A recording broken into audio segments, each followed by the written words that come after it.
Channel. तो दोस्तों आज के इस वीडियो में हम लोग अपने एएफबी के accounting and finance for banker की सबसे इंपॉर्टेंट टॉपिक को डिस्कस करने वाले हैं, जो कि बेस्ड है bank reconciliation statement.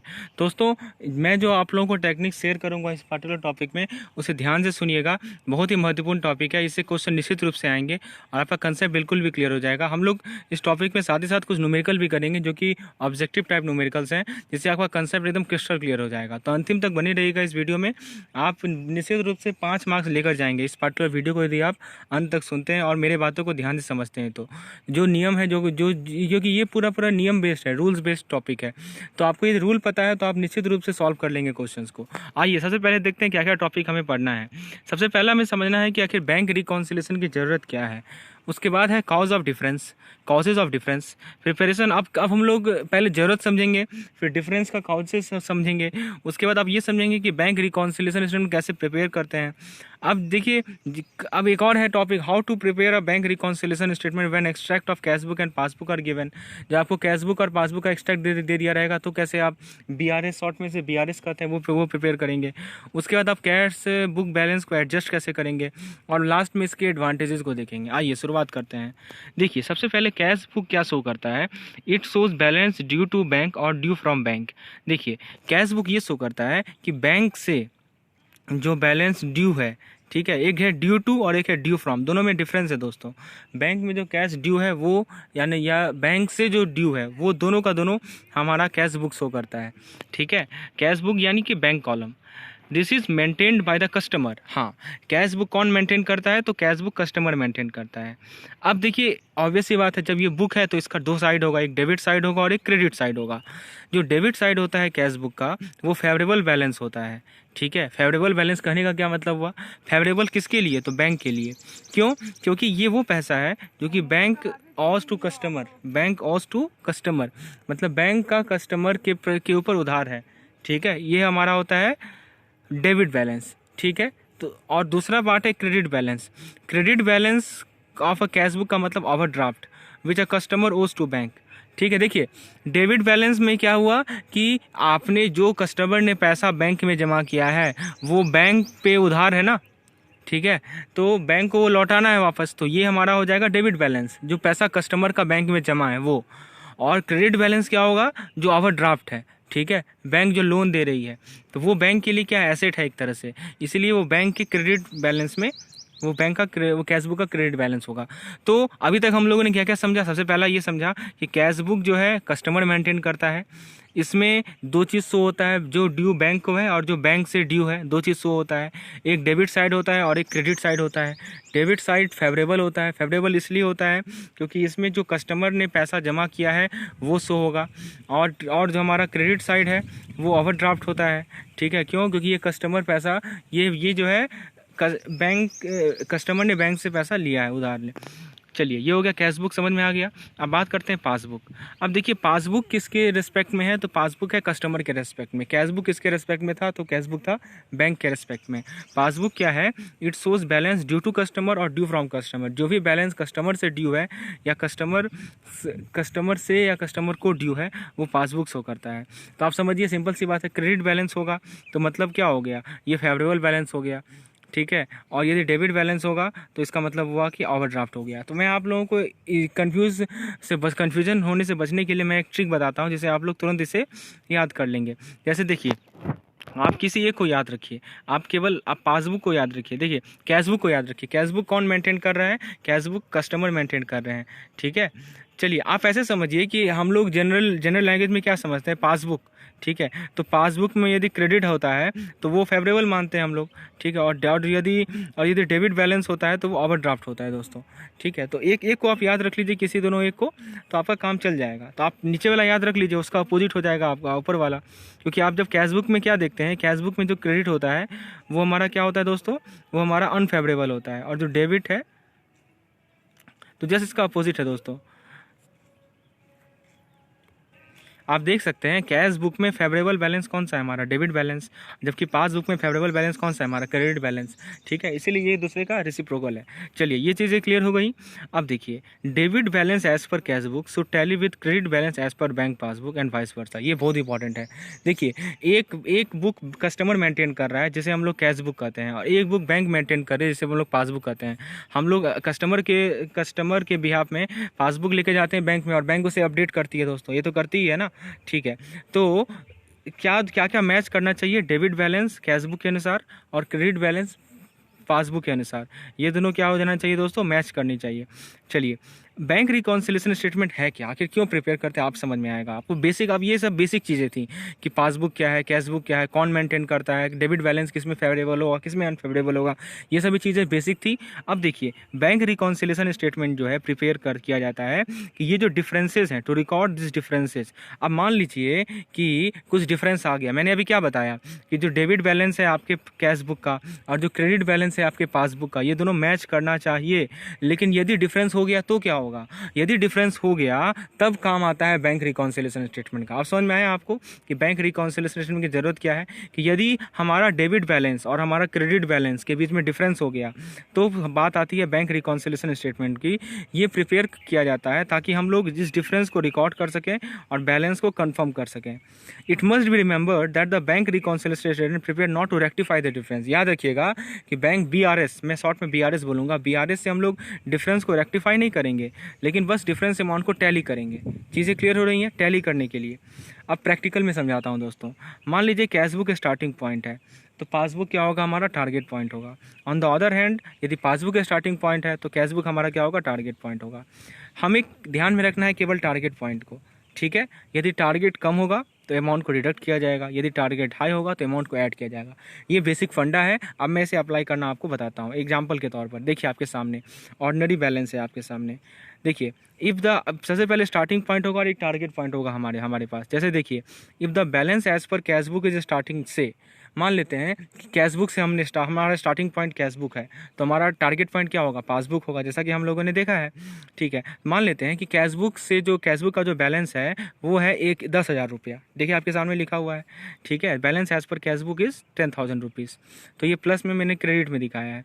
Check issued but not presented in bank. अब देखिए ये सब टर्म आपको समझना है। चेक को इशू किया गया लेकिन बैंक में प्रेजेंट इसे नहीं किया गया। ठीक है, अब देखिए इसको आप कैसे इंटरप्रेट करते हैं, ये इंपॉर्टेंट है। सबसे पहले आपको ये पता होना चाहिए कि हमारा टारगेट क्या है। पासबुक हमारा टारगेट है, क्योंकि देखिए यहाँ पे मैंने बोला है we will keep in mind target only. ये लाइन बहुत इंपॉर्टेंट है। हम क्या ध्यान में रखेंगे, केवल टारगेट को ध्यान में रखेंगे। यदि टारगेट कम है तो अमाउंट को डिडक्ट करेंगे, और यदि टारगेट ज़्यादा है तो अमाउंट को ऐड करेंगे। तो हमारा टारगेट बताइए क्या है इस केस में, पासबुक टारगेट है और ये हाई है। क्यों, क्योंकि चेक को प्रेजेंट हमने बैंक में नहीं किया। ठीक है, तो टारगेट क्या है हमारा, हाई है। तो अब जब हाई होता है तो अमाउंट को क्या किया जाता है, ऐड किया जाता है। इसलिए हम लोगों ने 5,000 जो चेक 5,000 का जो चेक था जिसे इशू तो कर दिया गया लेकिन प्रेजेंट नहीं किया गया, उसको हम लोगों ने ऐड किया है। चीज़ें क्लियर हो रही हैं। अगला है check deposited but not collected. अब देखिए ये सेंटेंस का मीनिंग समझिए कि चेक को डिपॉजिट कर दिया गया बैंक में लेकिन कलेक्शन में नहीं गया वो। अब देखिए बताइए हमारा टारगेट क्या है, टारगेट है हमारा पासबुक। ठीक है, पासबुक हमारा टारगेट है, और यहाँ पे टारगेट जो है वो लेस है क्योंकि चेक को कलेक्ट नहीं किया गया। ठीक है दोस्तों, चेक को कलेक्ट नहीं किया गया, इसीलिए ये हमारा क्या है, लेस होगा। ठीक है, एज विल बी डिडक्टेड, इसी कारण यहाँ पे क्या हो जाएगा, ये डिडक्शन हो जाएगा। तो जब भी टारगेट लेस होता है हमारा तो वो क्या हो जाएगा, अमाउंट डिडक्ट हो जाएगा। इसीलिए हम लोगों ने 12,000 अमाउंट को डिडक्ट कर लिया। नेक्स्ट है charges debited by bank but not recorded in cash book.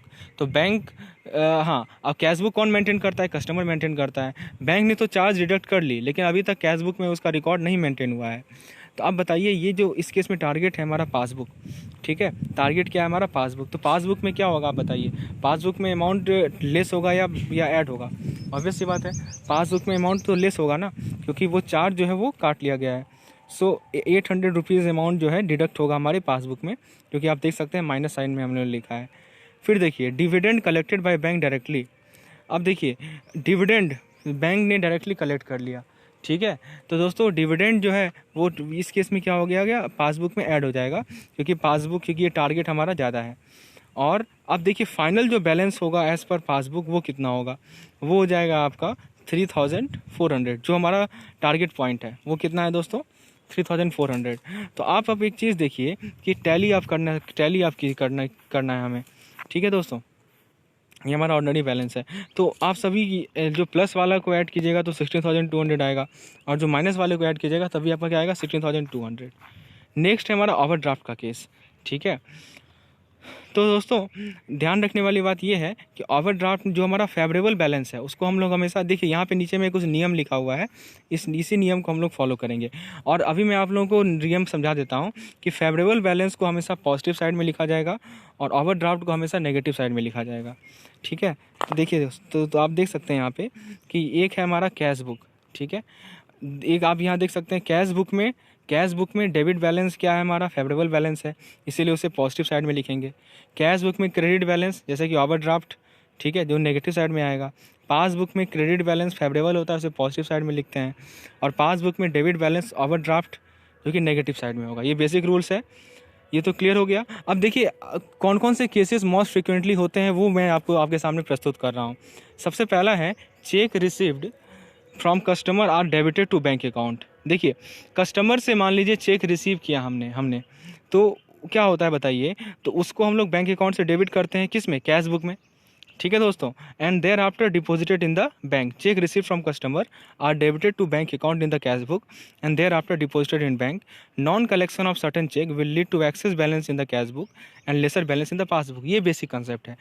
मैं आपको कहूँगा कि इसे अब 2-3 बार पढ़िए, ये चीज़ आपको समझ में आ जाएगा ना, तो आप BRS का कोई भी क्वेश्चन सॉल्व कर लेंगे। क्या कर रहा है दोस्तों, कस्टमर ने आपको, मान लीजिए आप बैंक में हैं, कस्टमर ने चेक दिया, ठीक है, तो ये अब एक अकाउंट बैंक मेंटेन कर रही है और एक अकाउंट कस्टमर मेंटेन कर रहा है। तो ये जो चेक का अमाउंट है वो क्या किया जाएगा, बैंक के अकाउंट से डेबिट किया जाएगा, किसमें, कैश बुक में। तो दोस्तों कैश बुक कौन मेंटेन कर रहा है, तो कैश बुक जो है मेंटेन किया जा रहा है आपके किसके द्वारा, तो कैश बुक कस्टमर के द्वारा मेंटेन किया जा रहा है। आप ऐसे भी याद रख सकते हैं, C से कैश बुक और C से आपका कस्टमर। ठीक है, इस तरह आप याद रख सकते हैं। तो ऑब्वियस सी बात है कि वो उसने चेक दिया तो वो तो चाहेगा ही ना कि उस चेक का पेमेंट हो या उस चेक का ट्रांसफ़र हो, जो भी जैसा भी हो। ठीक है, तो वो क्या होगा, कैश बुक में उसे डेबिट कर लिया जाएगा और फिर उसे क्या किया जाएगा, बैंक में डिपॉजिट किया जाएगा। अब मान लीजिए कि कलेक्शन नहीं हुआ उस चेक का, ठीक है, तो क्या होगा बताइए, कलेक्शन यदि नहीं होगा उस चेक का, तो ऑब्वियस सी बात है हमारा कैश बुक एक्सेस बैलेंस को शो करेगा और पासबुक जो है वो लेसर बैलेंस को शो करेगा। ठीक है दोस्तों, ये चीज़ें क्लियर होनी चाहिए। अब नेक्स्ट पॉइंट देखिए, cheque issue to supplier are credited to bank account. हाँ, इन द कैश बुक। अब मान लीजिए कि किसी ने मुझे चेक दिया, ठीक है, तो चेक दिया तो हम क्या करेंगे कि पहले अपने कैश बुक में उसे क्रेडिट कर लेंगे। कैश बुक तो हम ही बना रहे हैं ना, हम कस्टमर हैं, मैं बना रहा हूँ कैश बुक, और आपने मुझे चेक दिया तो मैंने क्या किया, अपने कैश बुक में ऐड कर दिया वो अमाउंट, क्योंकि मेरे खाते में वो पैसा आएगा, और तब जाकर मैंने उस चेक को बैंक में प्रेजेंट किया। ठीक है, अब मान लीजिए कि बैंक में चेक प्रेजेंट ही नहीं हुआ, तो इसे क्या कहेंगे, non presentment of same cheque. अब बताइए क्या होगा, इसके कारण क्या होगा कि हमारा जो पासबुक है, ठीक है, उसमें एक्सेस बैलेंस शो होगा और कैश बुक में क्या होगा दोस्तों, हमारा लेस बैलेंस शो होगा। ठीक है, are credited to bank account in cash book. उसके बाद है दोस्तों डिसऑनर ऑफ इशूड चेक। मान लीजिए कोई चेक इशू हुआ, उसका डिसऑनर हो गया, तो डिसऑनर के कारण क्या हो गया दोस्तों, पासबुक में हमारा एक्सेस बैलेंस शो होगा। उसके बाद है दोस्तों जो डिपॉजिटेड चेक है उसका डिसऑनर हो गया, तो पासबुक में हमारा लेसर बैलेंस शो होगा। नेक्स्ट है हमारा overcasting of debit side of cash book will lead to excess balance in cheque book cash book, और अंडरकास्टिंग जो है डेबिट साइड का वो क्या हो जाएगा, lesser balance in cash book. Overcasting of credit side of cash book will lead to lesser balance in cash book and undercasting of credit side of cash book will lead to excess balance in cash book. तो दोस्तों कुल मिलाकर यहाँ पे आपके सामने मैंने 8 cases present किए हैं। इसी 8 केसेस को आप याद रख लें कि किस केस में हमारा कैश बुक में क्या इफेक्ट पड़ता है, पासबुक में क्या इफेक्ट पड़ता है, तो आप BRS आसानी से बना सकते हैं कोई भी क्वेश्चन को। अब मैं आपको प्रैक्टिकल एग्जाम्पल लेके समझाता हूँ। सबसे पहला क्वेश्चन है, for which of the following reason the bank reconciliation is not required. इनमें से किस रीजन के कारण बैंक रिकॉन्सिलेशन की रिक्वायरमेंट नहीं है। Cheque issued but not presented for payment, interest credited by the bank, amount paid on basis of standing instruction, cheque issued by the firm paid by the bank. तो दोस्तों D, if any entry has been passed by the firm and the bank also it will not require reconciliation. देखिए reconciliation उस item के लिए requirement होती है which has been completed by one party not. देखिए बहुत इंपॉर्टेंट पॉइंट है, मैंने एक पार्टी ने कंप्लीट कर लिया ट्रांजैक्शन लेकिन दूसरे ने अभी तक नहीं किया है, तब बैंक रिकॉन्सिल, तभी तो डिफरेंस क्रिएट होगा। जब दोनों ने अपना अपना खाता मेंटेन बराबर कर लिया तब काहे का रिकॉन्सिलेशन। ठीक है, रिकॉन्सिलेशन तभी होता है जब एक पार्टी ने आइटम कंप्लीट किया है लेकिन अदर पार्टी ने कंप्लीट नहीं किया। इन सभी केस में आप देख सकते हैं कि चेक इशू किया लेकिन बैंक में प्रेजेंट ही नहीं किया, तो एक ही तरफ काम हुआ है, एक तरफ तो काम हुआ नहीं है।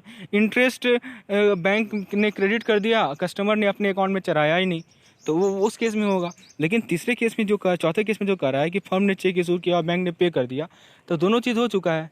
ठीक है, जब जब फर्म जो चेक इशू कर रही होगी तो वो अपना कैश बुक को अकॉर्डिंगली एडजस्ट की होगी। उसी तरह जब बैंक ने पेमेंट किया तो उसने भी अपनी पासबुक को अकॉर्डिंगली एडजस्ट किया, तो दोनों तरफ एडजस्टमेंट हो चुका है। तो बीआरएस की रिक्वायरमेंट ही क्या है? बीआरएस की रिक्वायरमेंट तब है जब एक भी तरफ जो है अनबैलेंस हो, एडजस्टमेंट अभी नहीं हुआ हो। चीज़ें आपको क्लियर हो रही होंगी। नेक्स्ट क्वेश्चन है, reconciliation set be required for which of the following transaction. देखिए किस ट्रांजेक्शन के लिए रिकॉन्सिलेशन की जरूरत है। पहला है, देखिए इस पार्टिकुलर पीडीएफ से आपको जितने भी तरह के क्वेश्चन पॉसिबल है सब मैं आपको समझा दूंगा। तो यदि आपको इस पीडीएफ की रिक्वायरमेंट है तो नीचे व्हाट्सएप लिंक है जिस पर आप मुझे कांटेक्ट कर सकते हैं। तो किस ट्रांजेक्शन में रिकॉन्सिलेशन चाहिए? पहला है, check deposited into bank but bank did not credit it so far, interest charge by bank in the overdraft, a customer of the firm has directly deposited the amount in the bank. दोस्तों next point है हमारा, a customer of the firm is directly deposited the amount in a bank, all of the above. तो दोस्तों यदि entry एक firm के द्वारा पास किया गया है एंड द बैंक ऑल्सो, तो उस केस में रिकॉन्सिलेशन की रिक्वायरमेंट नहीं होती है। रिकॉन्सिलेशन अभी मैंने बताया है कि एक तरफ जो है एक पार्टी ने कंप्लीट किया दूसरे पार्टी ने, तो ऑल ऑफ द अबव सभी के सभी में रिकॉन्सिलेशन की रिक्वायरमेंट होगी। ठीक है, चलिए आगे देखते हैं। Which are the following transaction arise first in the book of the bank. देखिए इन सभी क्वेश्चन को एक एक करके हमारा कंसेप्ट क्लियर होते जाएगा। क्वेश्चन ये कर रहा है कि कौन सा ट्रांजैक्शन इनमें से सबसे पहले बैंक के बुक में अराइज होगा और तब फर्म के बुक में आएगा। बताइए, cheque issued but not paid by the bank. Cheque issue कर दिया गया लेकिन अपनी अभी तक बैंक ने उसका पेमेंट नहीं किया है। ठीक है, पहले किस में अराइज होना है? बैंक के बुक में। दूसरा कर रहा है cash deposited but not credited in the bank, तो कैश डिपॉजिट हो गया लेकिन बैंक में क्रेडिट नहीं हुआ है। तीसरा है direct deposit of the amount in the bank by the customer of the firm, direct deposit किया अमाउंट बैंक में किसी कस्टमर ने। लास्ट है हमारा check deposited but not credited in the bank. तो दोस्तों पहला केस में क्या है कि चेक ने इशू किया लेकिन बैंक ने पेमेंट अभी तक नहीं किया, तो ये तो बात ही नहीं है। ये तो पहले कस्टमर, देखिए जब भी कस्टमर चेक को इशू करेगा तो अपना कैश बुक एडजस्ट कर लेगा, समझ रहे हैं बात को। लेकिन यहाँ पे केस जो है वो ये है कि किस केस में बैंक अपना पहले ये बैंक जो है सबसे पहले एडजस्ट करेगा, तो ये तो होगा नहीं। बी कह रहा है कि कैश डिपॉजिट हो गया लेकिन बैंक में क्रेडिट नहीं हुआ, फिर से वही बात, जब कैश डिपॉजिट हो गया तो कस्टमर ने समझा कि अपने कैश बुक एडजस्ट कर लिया, तो बी तो होगा नहीं। सी कह रहा है कि अमाउंट जो है बैंक में डायरेक्ट डिपॉजिट हुआ कस्टमर के द्वारा, ये केस है। यदि डायरेक्टली डिपॉजिट किया है बैंक में तो एंट्री पहले किस में होगा? एंट्री पहले होगा बैंक के बुक में। ठीक है, और बाकी एंट्री बाद में होगी। चीज़ें समझ में आ रही हैं। और लास्ट है cheque deposit but not credited in the bank, फिर से वही बात, चेक डिपॉजिट हो गया तो उसी प्रकार से अपने कस्टमर ने अपने कैश बुक एडजस्ट कर लिया होगा। चलिए, विच of the following statement is correct? When the balance in passbook is credit it is credit in cash book of the firm also. तो देखिए दूसरा कह रहा है when bank balance in passbook is debit in cash book of firm also. तो अभी हम लोगों ने देखा था दोनों रेसिप्रोकल होता है, याद है आपको? तो करेक्ट आंसर होगा हमारा ऑप्शन नंबर सी, जब बैलेंस पासबुक में क्रेडिट होता है तो कैश बुक में भी डेबिट होता है। अभी बताया था मैंने कि balance in the passbook and the cash book maintain by the firm is opposite balance. ठीक है, रेसिप्रोकल होता है, ये मैंने समझाया भी है ऊपर आप लोगों को। Which of the following statement is correct statement? When there is overdraft it appears as credit balance in the cash book. दोस्तों अभी हम लोगों ने देखा है कि जो हमारा करंट अकाउंट है, करंट अकाउंट का पासबुक में क्रेडिट बैलेंस होगा और कैश बुक में डेबिट बैलेंस होगा। और ओवरड्राफ्ट का यहाँ पे आप देख सकते हैं, इस चार्ट को मैंने समझाया है। ठीक है, तो आप देख सकते हैं यहाँ पे कि ओवरड्राफ्ट का जो है, ओवरड्राफ्ट का कैश बुक में आपका क्रेडिट बैलेंस है और पासबुक में आपका डेबिट बैलेंस है। ठीक है दोस्तों, चलिए तो ये इसीलिए हमारा ऑप्शन नंबर ए करेक्ट है। Which of the following does not match? ठीक है, the credit balance in the cash book indicate excess of the deposit over withdrawal. क्या कर रहा है कि यदि कैश बुक में हमारा क्रेडिट बैलेंस है, ठीक है, तो हमारा ये क्या शो कर रहा है? Excess of deposit over withdrawal. तो आप जरा देखिए कैश बुक में यदि क्रेडिट बैलेंस है दोस्तों, तो इसका मतलब क्या हुआ? हमारा ओवरड्राफ्ट है। ठीक है, तो ओवरड्राफ्ट में बताइए ओवरड्राफ्ट में क्या होता है? ओवरड्राफ्ट में क्या डिपॉजिट जो है विड्रॉल से ज़्यादा होता है क्या? ठीक है, तो ये तो हमारा फॉल्स, ये ट्रू है, सही है। तो इसमें करेक्ट आंसर है दोस्तों B, direct deposit by the customer reduces the bank balance in the current account at the bank. क्योंकि जो कस्टमर का डायरेक्ट डिपॉजिट है वो बैंक के बैलेंस को क्या करेगा, बढ़ाएगा, ठीक है। लेकिन ओवरड्राफ्ट के केस में वो क्या करेगा, बैंक के बैलेंस को घटाएगा। नेक्स्ट है direct deposit by the customer of the firm is recorded first by the bank. तो ये सही है, direct deposited bye the customer of the firm increases the balance in the overdraft account. दोस्तों ये बिल्कुल गलत है। अभी हम लोगों ने देखा है कि जो डायरेक्ट डिपॉजिट है वो कौन पहले रिकॉर्ड करेगा, बैंक रिकॉर्ड करेगी, ठीक है। जो भी डायरेक्ट डिपॉजिट है वो कौन रिकॉर्ड किया, बैंक रिकॉर्ड किया। अब बैंक में जब भी डिपॉजिट होगा, ठीक है, तो वो क्या करेगी, उस बैंक जो ओवरड्राफ्ट अकाउंट का जो बैलेंस है उसको घटाएगी और जो करंट अकाउंट जो का जो बैलेंस है उससे बढ़ाएगी। ये तो सिंपल सी बात है, लॉजिक सी बात है, ठीक है। तो इसीलिए इसको कैश बुक में रिकॉर्ड किया जाएगा डेबिट साइड में, ठीक है, to debit the bank account. So it is recorded in the cash book on the debit side to debit the bank account. So option B will the correct. Okay, which of the following statement not correct? Normally the cash books show debit balance. The cash books show debit in the case of overdraft. Normally the pass books show credit balance. The cash books show debit balance in case of overdraft.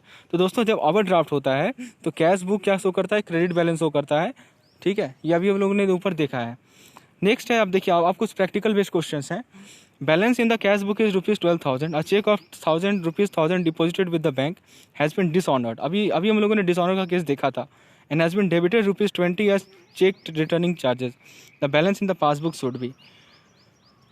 तो दोस्तों जो हमारा amount of the check है और जो returning charges है उसको हम लोग कहाँ से डिडक्ट करेंगे, कैश बुक बैलेंस से डिडक्ट करेंगे, जो कि हमारा 12,000 है, ताकि हम लोग पासबुक के बैलेंस को रीच करेंगे. So option C will be the correct. So it will be 10980. Okay, so आप कैसे कीजिएगा, 12,000 में से 1000 को सब्ट्रैक्ट कीजिए, फिर फर्दर आप 80 को सब्ट्रैक्ट कीजिए. नेक्स्ट क्वेश्चन है दोस्तों कि इसमें से पूछा गया है कि जो कैश बुक है वो जो है बैलेंस शो कर रहा है 55,000 का. कैश बुक का बैलेंस कितना है दोस्तों, 55,000 का. चेक 3,000 का इशू किया गया फर्म के द्वारा, उसे 2 बार इंटर कर दिया गया कैश बुक में. कस्टमर ने डिपॉजिट किया है कितना दोस्तों, 2,000 directly by the bank. So passbook में क्या बैलेंस होगा, तो बताइए कैश बुक का बैलेंस कितना है, 55,000 है. तो इसको यदि आपको पासबुक से मैच करवाना है तो मैच करवाने के लिए जो एडजस्टमेंट करना पड़ेगा वो क्या होगा, the amount of cheque enter twice shall be added. हाँ, जो चेक का 2 बार अमाउंट इंटर कर दिया गया उसे ऐड कर लिया जाएगा और and the amount directly deposit by the customer will also be added.